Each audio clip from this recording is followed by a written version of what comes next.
Okay, maupay ko lang pa iyo mga kawaray. Magandang hapon, Luzon, Visayas at Mindanao.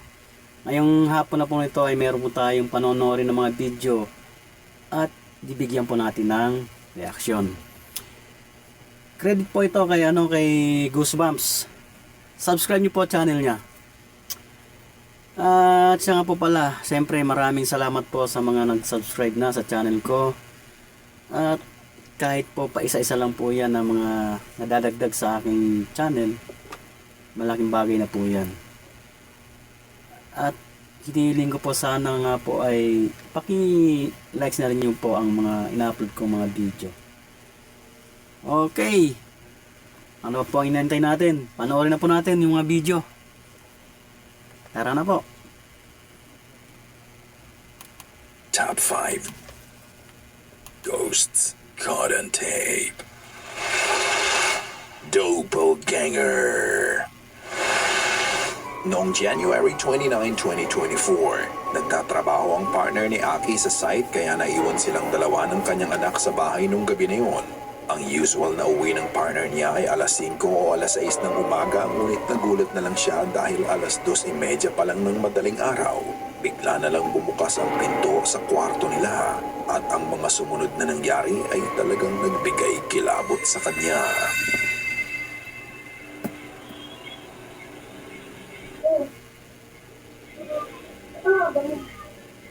Nakita ni Aki ang partner niya sa labas ng kwarto nila. Nakatitig lang ito sa kanya. Tinawag pa niya ang partner niya ngunit hindi siya sinagot nito. Matapos noon ay nakita niyang bumaba ang partner niya sa hagdan kaya sumunod siya. Sinara pa nga niya ang pinto pero binuksan niya muli dahil matatakot ang bata. Pagdating niya sa ibaba, nagulat na lang siya dahil patay ang mga ilaw at nakakandado pa din ang pinto. Dito niya na-realize na hindi makakapasok ang partner niya sa bahay dahil wala itong dalang susi nung oras na yun. Ayon kay Aki, bigla na lang siyang hindi makakilos. Ang hindi niya alam, habang hindi siya nakakagalaw, may nagbubukas sara na din pala ng pinto sa kwarto nila.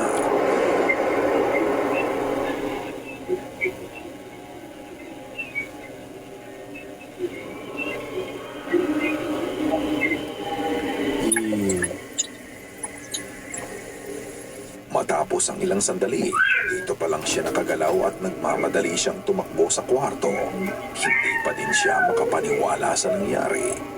Walang alam yung bata, ano? Walang kamalay-mali talaga yung bata. Dahil nga dito ay sinilip niya muli ang Yan ang mahirap sa sa doppelganger ba yun? Hindi natin malaman kung yung kausap natin, yung nakita natin, ay yun talaga yung kasama natin sa bahay. Kasi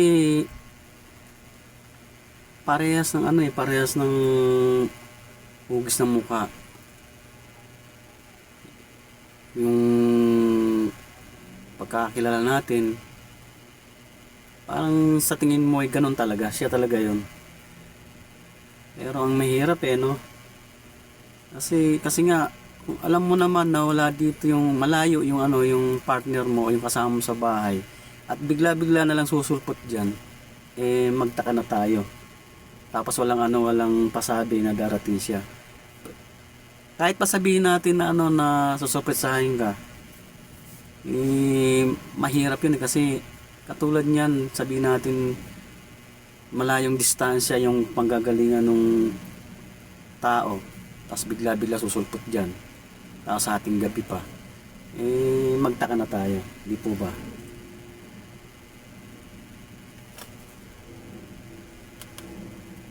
niya.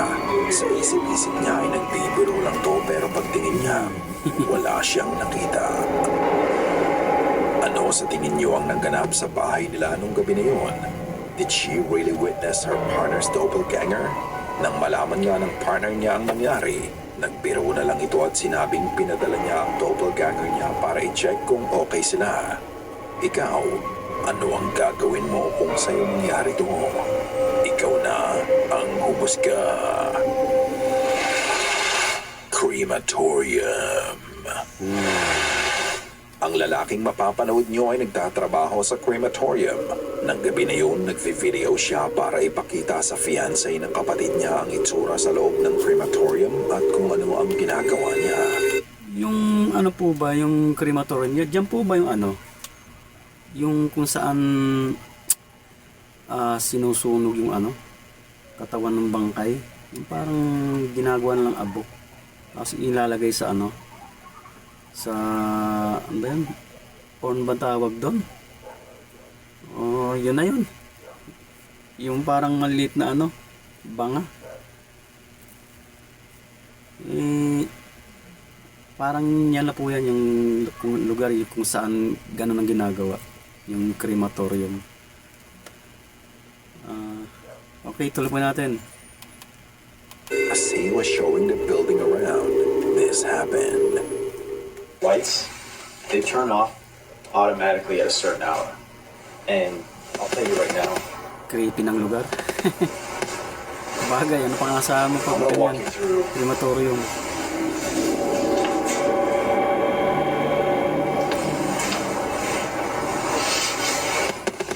Now, I have a friend that works that he would see and hear things coming from these furnaces when they're burning the bodies. So when I'm walking through here,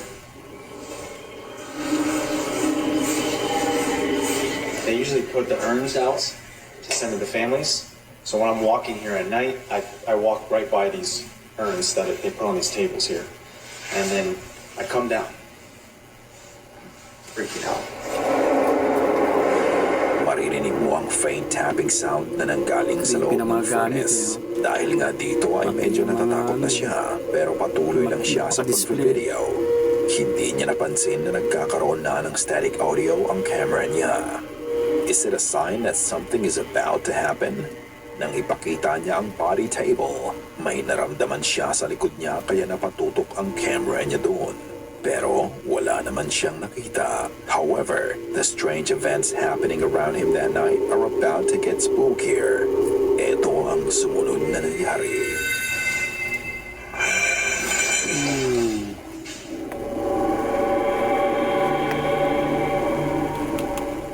Ayan po yung mga ano, yung gusto kong sabihin kanina, yung mga parang ano na yung banga. Yan po yung mga nilalagyan ng mga naging abunan na ang mga katawan ng bangkay. Okay, tuloy po natin.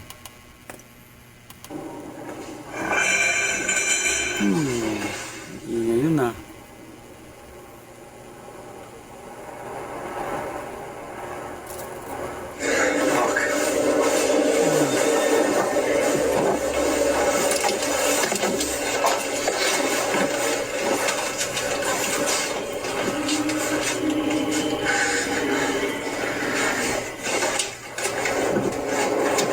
Sa likod niya, bigla na lang may gumalaw. Maririnig mo ang metallic sound. Nang itutok niya ang camera sa mga urns na nakalagay sa aisle, makikita mo na gumalaw na lang mag-isa ang takip ng isa sa mga ito. It produced the same sound ng nauna. At ilang sandali pa, Gumalaw ang yung takip. nito ay unti-unti na lang umangat ng mag-isa. Walang Napatakbo ano. na nga lang siya sa takot at paglabas niya, bigla na lang din may humawi ng vertical blind sa pinto. Gumalaw yung ano, yung mga blinds, yung pinaka-cortina niya. Parang hinawi eh. Tingnan, balik po natin konti. Ilang umangat ng mag-isa. Ano, umangat yung takip. Napatakbo na nga lang siya sa takot at paglabas niya, bigla na lang din may umawi ng vertical blind. Yan po. Hinawi yung ano, yung blinds, yung pinaka-cortina. Wala naman tao. Imposible naman pong hangin yan. Siyempre pag gumalaw yung isa dyan, dapat lahat yan kung hangin yan. Kahit siguro dalawa tatlo na mga yung blinds, dapat gagalaw din yan. Parang isa lang yung gumalaw eh. Tsaka tingnan mo na yung pagka yung pagkaangat niya. Nistula siyang ano, yung hinawi. Parang may dumaan. Uy. Creepy. Tuloy po natin. Sa pinto na parang may taong lumabas dito. Pero in this case, wala kang makikita. It's as if whatever is terrifying him followed him. Matapos nga ng mga nangyari, napauwi na lang siya. Ikaw, kakayanin mo bang magtrabaho dito ng mag-isa kahit na may nagpaparamdam na? 3 years later. Isang araw, nag-check si Yessie ng phone niya nang makita niya ang isang recording na video niya 3 taon na ang nakalipas. Ang sabi niya, nag-video siya dahil siya lang ang mag-isa sa bahay nung araw na yon. Pero may naririnig siyang mga ingay na nanggagaling sa banyo. Maririnig mo ang tapping sounds pero nang tignan niya ang loob ng banyo, wala naman siyang nakita doon.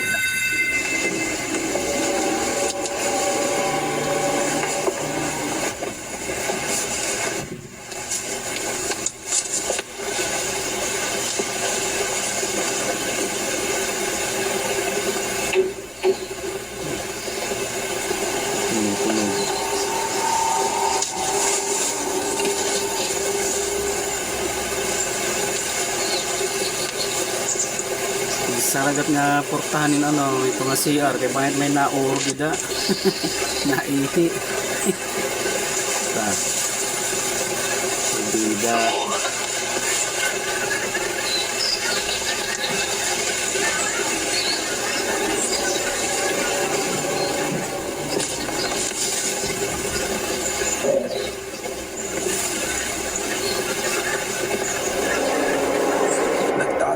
Siya kung ano o sino ang may gawa ng ingay. Matapos nun ay pumanik siya sa kanyang kwarto. At muli, narinig niya ang ingay na nanggagaling sa banyo kaya muli siyang nag-video. But this time, she would capture something else.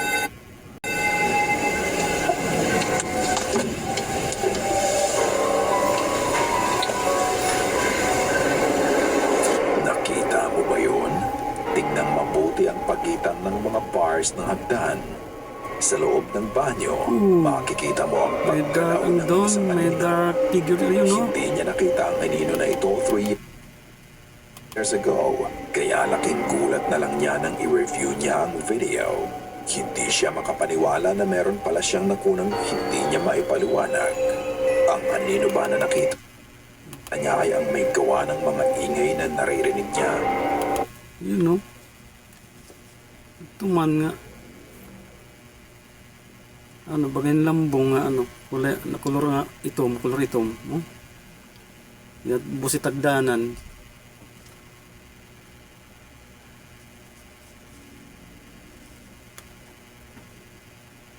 Di rin man ito, ano,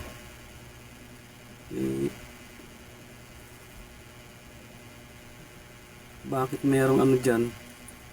Wala namang dumaan na tao para magkaroon ng anino dyan.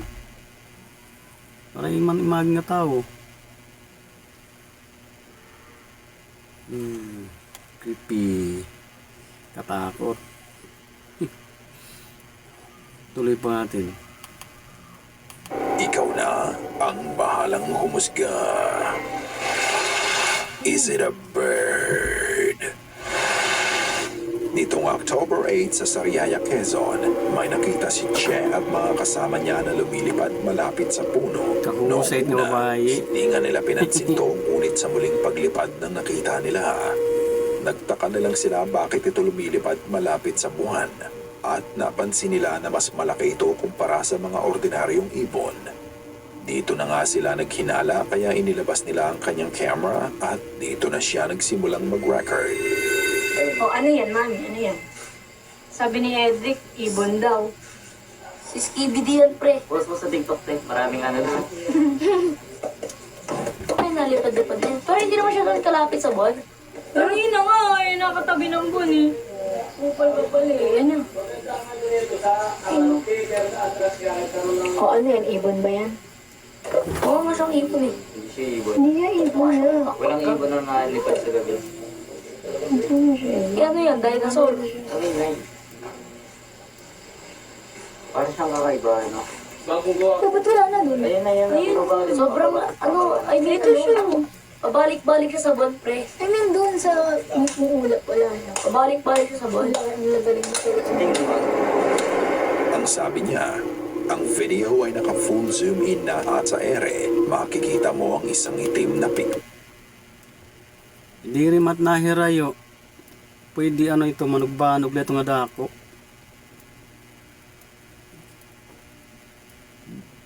Di man naiwas di da, adala riyan na permi. Tako nito, manugbanog ito. Ay, ang buta yung ano, yung pagkita ito, kung manugbanog ito, tamsi nga dako. Kamo. Basta ako manugbanog ito. Di rin man na ki-white ano. Iya baga pakpak. Permi man lang ito nakasugad. Ano sa badig di na rayo agad lay at iya pisto. Anong tipay baw tapos naman mapaubos naman manugbanog. Okay, tuloy po natin. Ura na parang ibon. Pero ang nakakapagtaka, lumilipad lang ito malapit sa buwan. Kaya Hindi nga, nila mawari kung ito ba ay malaking ibon manugbanog na lamang ito. o isang nilalang ng kababalaghan. Ang sabi sa mga comment, Manaki white ano. ito daw ay manananggal pero ang Pakpak. sabi naman ng iba, ito ay saranggola lamang. Yes. Sa Ipinost niya kay ang video na to sa kanyang O, social media saranggola para mabigyan or sila ng sagot kung ano ang manugbano. flying creature na nakita nila. Ka-goosebumps, tatanungin kita, ano sa tingin mo ang nakita nila nung gabi na yun? Naniniwala ka bang manananggal to o saranggola lang na naiwan lang na lumilipad sa gabi? Ikaw na ang humusga. The Baby's Room.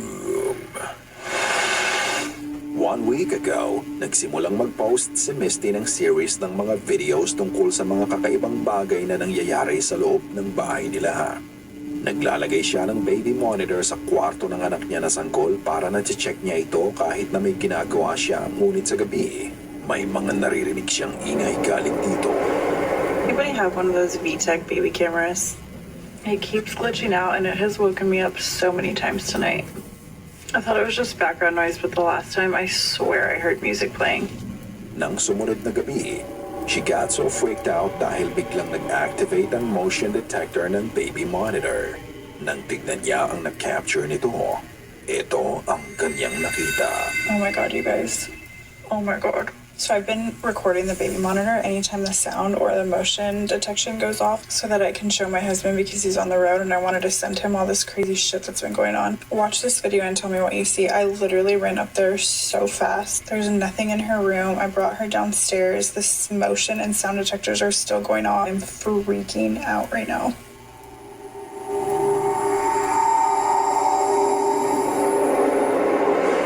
Nakita mo ba yun? Sa video, tahimik na natutulog ang baby niya sa crib nito pero tignang mabuti ang itaas ng bunk bed.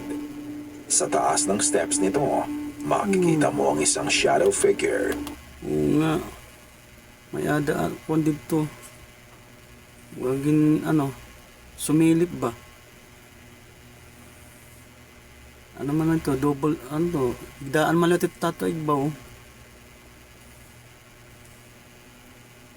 Kaupay. Sinilip niya nga bata. O bangin liwat ito ano, bantay liwat dida. Nga, siguro kamag-anak liwat ito nga ano, bata.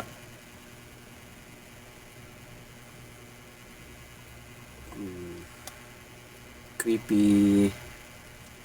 Katakot yung ano. Sumilip.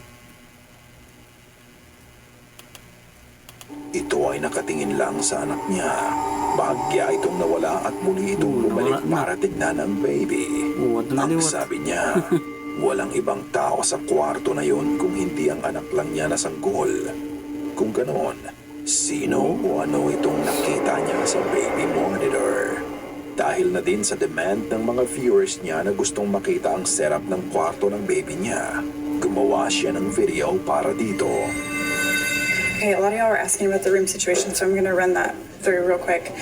We moved my daughter from this room into this room. She got new furniture. That's why the bunk bed is still in there. Then we moved the baby from my office, which used to be her bedroom, now it's my office again, up into this room. So this is the attic that's in between the rooms that I was talking about that's cracked. It's been that way for a while, so it's not something that I'm overly concerned about, but y'all have got me freaking out in the comments.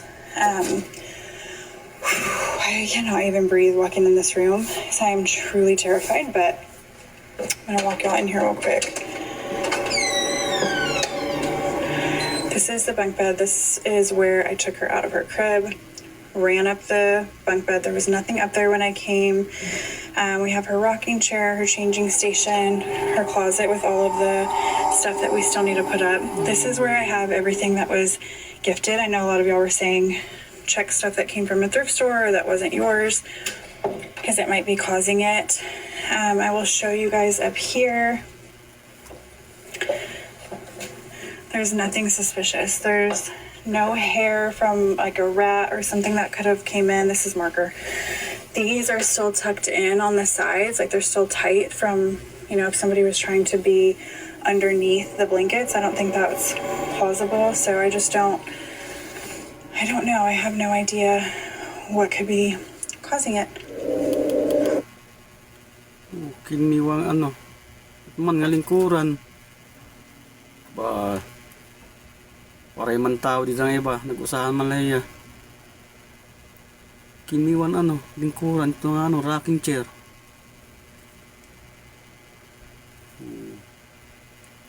Katakot yung ano yung upuan. O kita niyo, makakiwa ito nga ano, lingkuran, yung rocking chair. Di man ito makakiwa kung waray mag ano, waray maglalabot. Oh my god, it's rocking. Fuck. Matapos niyang ipakita ang taas ng bunk bed, bigla na lang gumalaw ng mag-isa ang rocking chair sa gilid ng kwarto. Kita As niyo you nga can see kiniwan sa ano. simula ng video, Ito nga wala rocking siyang chair. ibang kasama sa kwarto. But the strange events didn't stop there. Man. Ilang araw matapos ng mga naganap, nagtutupi siya ng mga damit na nilabhan niya. When all of a sudden, she heard banging sounds sa likod ng kanilang living area. Paglabas niya sa kanilang bakuran, ito ang nakita niya. Oh, creepy mga ibon. Tamsi, mapatayin na. Ano nangyari? Ba't namatay mga ibon? Ito tamsi man ito. Nga ano. Ito nga may color ano. Yellow. Katakot naman. Bakit nagkamatay? Oh. Mapatay oh. Ay, anak ng mga tamsi. Nagkamatay man. Dami. Ito pa, may buhay pa isa usa. Oh, ito So I pa. have no idea what this means or something just spooked them, but it's just another one of those really weird coincidences given everything that's going on. Like, what the fuck? I also had to call pest control back out here today because I woke up this morning. There were ants crawling everywhere, all over the floor, all over the counters, up the wall. I don't know. Nang tingnan niya ang dahilan ng ingay sa bakuran niya, bumulaga sa kanya ang mga katawan ng mga ibon na nakakalat sa lupa. May ilang mga buhay at karamihan dito ay mga patay na. Is it all just coincidence or is it a progression of a dark phenomena? From the shadow she captured, then the rocking chair and the dead birds in her backyard. Ang sabi nga ng ilan, Ay kang kapausa, kay pausa kaya nga mula yung taksulot. Sugad lain ni kay mapasok din ni. Yan na nga adlaw. Mga nila lang gisulot. Para diri do maduruhan ako kapasok. Ito lang suot ko kasi mainit ngayon dito sa ano. dito sa lugar namin. Pasensya na ka mo. Bahayin ka muna ipausa. Sa mga viewers niya, ang mga nangyayari daw ay bad omen. Is there a sinister force behind all these events? Ano sa tingin mo? Katulad ng lagi kong sinasabi, nasa iyo ang pagpapasya. Ikaw na ang bahalang humusga. Kawaray, at sa inyo rin mga taga Luzon, Visayas at Mindanao o saan man po kayo naroon, maraming salamat po sa inyo. At doon po sa mga nanood, maraming salamat po sa inyo. At ako po'y natutuwa dahil may nadagdag po sa aking channel na nag-subscribe. Kahit pa isa-isa lang po ito na nag-subscribe sa channel ko, malaking bagay na po sa akin yan. Kasi kahit pa paano, alam ko may tumatangkilik sa mga video ko. Maraming salamat po sa inyo. Kahit pa isa-isa lang po yan, malaking bagay na po para sa akin yan. Kung hindi po kalabisan, pakin-likes na rin po yung mga video. Okay. Maraming salamat uli. Hindi po ako magsasawang magpasalamat sa inyo.